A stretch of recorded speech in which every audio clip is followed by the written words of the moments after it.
अस्सलाम वालेकुम जी, मेरा नाम है Mohammad Hamza. Welcome to my YouTube channel HB guideline. जी जनाब, HB गाइडलाइन में आपको वेलकम करते हैं। उम्मीद करते हैं आप सब खैरियत से होंगे और आप जो है वो पिछले लेक्चर आपने अच्छे तरीके से सुने होंगे। और अगर आपको उनमें कोई भी प्रॉब्लम आ रही है तो बेटा उसको लाजमी डिस्कस करें कमेंट्स में, हम जो है वो इंशाल्लाह आपको उसका आंसर भी करेंगे। देखिए, हमने जो है वो इस HB गाइडलाइन चैनल पर जो है वो हमने स्टार्ट किया हुआ था चैप्टर नंबर 8 9th क्लास की बायोलॉजी को, न्यूट्रिशन जिस चैप्टर का नाम है। इसमें हमने टॉपिक स्टार्ट किया हुआ था कंपोनेंट्स ऑफ ह्यूमन फूड, इंसान की ग़िज़ा के अज्जा। तो देखिए बेटा, हमने इसके दो टॉपिक इंसान की ग़िज़ा के अज्जा जो है वो हमने डिस्कस किए थे लास्ट पिछले टॉपिक में।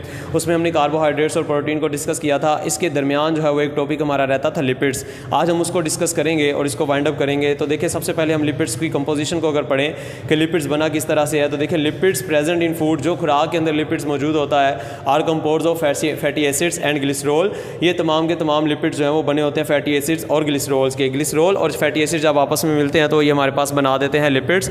लिपिड्स जो है बेटा, देखिए फैटी एसिड्स जो लिपिड्स को बनाने में अहम किरदार अदा करते हैं। दी फैटी एसिड्स ऑफ लिपिड्स में भी सैचुरेटेड और अनसैचुरेटेड फैटी एसिड्स। अब ये जो फैटी एसिड्स हैं ये सैचुरेटेड भी हो सकते हैं और अनसैचुरेटेड भी हो सकते हैं।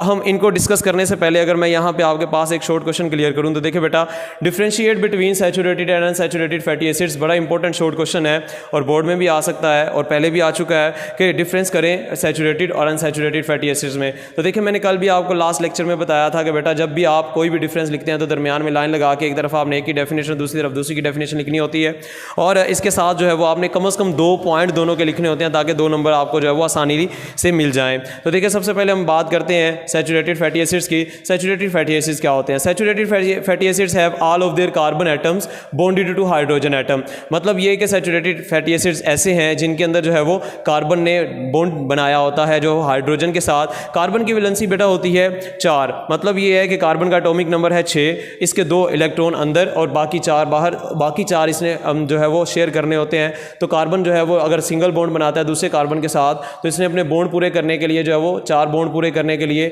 एक बॉन्ड इसने कार्बन के साथ बना लिया, बाकी 3 बॉन्ड जो है वो ये पूरे करेगा हाइड्रोजन को साथ मिला के। जब ये सिंगल बॉन्डिंग के साथ जो है वो कार्बन आपस में जुड़े हुए होंगे तो ये जब ऐसी सूरत में फैटी एसिड बनेगा तो वो कहलाएगा हमारे पास सैचुरेटेड फैटी एसिड्स। नेक्स्ट हम बात करें the lipids containing saturated fatty acids are solid at room temperature. बड़ा इंपॉर्टेंट MCQs है बोर्ड में भी कि सैचुरेटेड फैटी एसिड्स जो है वो रूम टेम्परेचर पे क्या होते हैं? सॉलिड होते हैं, ठोस होते हैं। फॉर एग्जांपल, मिसाल के तौर पर हमारे घरों में जो बनास्पति घी इस्तेमाल होता है वो सैचुरेटेड फैटी एसिड होते हैं। नेक्स्ट हम बात करें अनसैचुरेटेड फैटी एसिड की, तो देखिए बेटा, unsaturated fatty acids have some of their carbon atom double bonded in place of hydrogen atom. के हाइड्रोजन की बजाय जो है वो कार्बन और कार्बन ने जो है वो आपस में डबल बॉन्ड बनाया हुआ होता है और डबल बॉन्ड बनाने के बाद जितनी बाकी वैलेंसी बच जाती है उसको हाइड्रोजन पूरा कर लेते हैं। तो जब कार्बन कार्बन डबल बॉन्ड बना ले और हाइड्रोजन को जो है वो स्किप कर दें तो अनसैचुरेटेड फैटी एसिड्स जो है वो बनते हैं। अनसैचुरेटेड फैटी एसिड्स अगर हम बात करें, the lipids containing unsaturated fatty acids are liquid at room temperature. तो ये जो है वो हमारे रूम टेम्परेचर पे जो है वो लिक्विड होते हैं। मतलब जो कि हम घरों में ऑयल इस्तेमाल करते हैं, सनफ्लावर ऑयल है, सल्वा ऑयल है, ये तमाम के तमाम जो है वो आपके पास कहलाते हैं अनसैचुरेटेड फैटी एसिड्स। देखिए बेटा, यहाँ तक हमारे पास इसके जो है वो 2 पॉइंट कंप्लीट हो गए हैं। नेक्स्ट अगर हम बात करें इसके अंदर तीसरा पॉइंट भी ऐड करना चाहें तो देखें, फॉर एग्जाम्पल मिसाल के तौर पर बटर मक्खन जो है it contain 70% saturated fatty acids.